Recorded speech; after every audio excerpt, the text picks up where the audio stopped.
Mettre à l'honneur toutes les personnes qui ont contribué à la conception de cet ouvrage, c'était tout l'intérêt de cette avant-première. Les deux auteurs de leur côté se sont partagés un véritable travail de recherche. D'un point de vue historique, c'était passionnant, d'une part par la diversité des sources, puisque cela nous a permis d'explorer des fonds d'archives multiples et différents. Bien évidemment les archives ici à Monaco, que nous connaissons, les archives du palais, les archives du gouvernement, le SCADA, et également les archives de la mairie, la médiathèque, mais aussi le très riche fonds de l'UNESCO.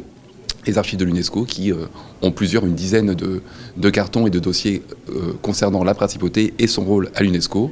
Et donc il a fallu explorer, fouiller, chercher, trouver parfois des pépites. C'était aussi de montrer à tout le monde le travail de l'UNESCO, qui parfois se réduit simplement à quelques sites.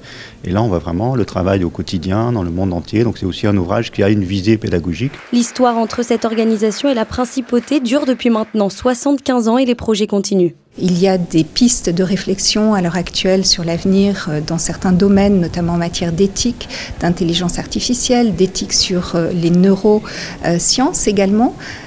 Et à terme, il y a des travaux en cours de réflexion sur la santé mentale pour les enfants et les adolescents dans l'univers numérique.